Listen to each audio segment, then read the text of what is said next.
But so starting off, how would you describe the current landscape for grass music artists that you deal with?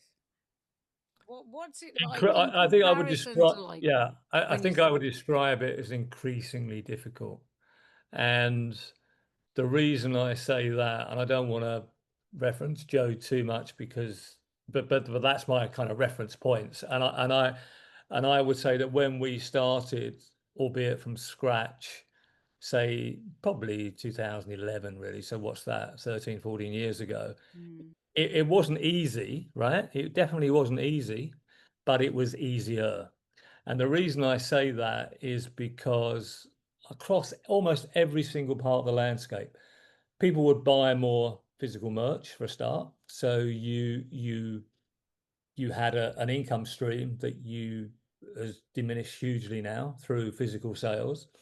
You There was more of a pathway back then. If you were going out and making an impression and being obviously good, you would find that even though the record industry days of signing you for 100 grand have kind of gone by then, it was still there was still enough of the old school industry who would help you. So, for example, people like Leo Green at Live Nation, mm, he wouldn't want to sign Joe to be a Live Nation artist, but he liked her, so he'd put her on festivals, which mm, in turn would then bring her to the attention of other festival owners, bring her in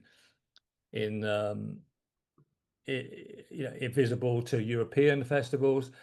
You could build a stepping stone up, and and also you could license records then. So we had a fantastic deal with V2 in Europe who, okay, they took the bulk of the money, but fair enough. They got her on telly. They got her in the local Benelux charts, like mainstream charts, and we could sign a 5-year deal. At the end of that 5 year, which goes quite quickly, all those rights come back to us. So mm, they helped us build an audience, and they've helped her to become, almost a mainstream artist.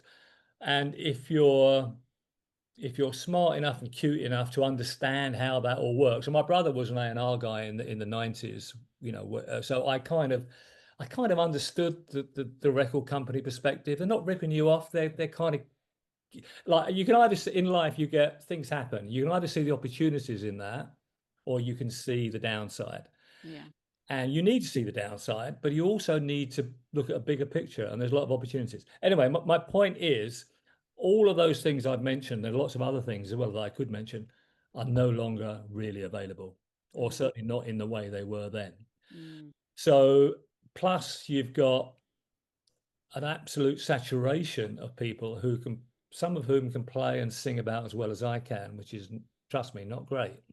And bless them, good luck to them. It's democratized, art and people expressing themselves. sure. But the problem is it's blocking up the airwaves, as it were, or the gig opportunities for people who are a bit more kind of professional and better. Added to that, so it all sounds about doom and gloom.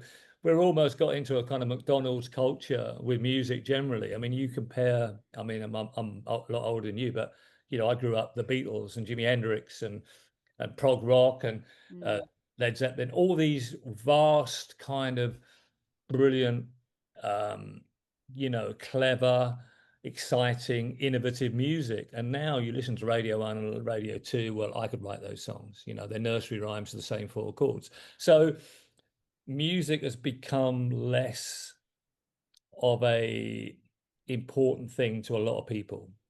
And that's a generalization, which is any generalization is flawed by the fact it's a generalization, but it's still a truism, I think. yeah. So you've got all these things kind of counting against you. You've got AIs come in, you've got to flood the market even more. So yeah, Joe's had a lot of success, particularly when you consider she's done it very much on her own terms. She's not Mm, not got, she hasn't knocked herself out in any shape or form, and she's more interested in being a successful human being than being a successful music artist. But be very hard to replicate that now, however good you are.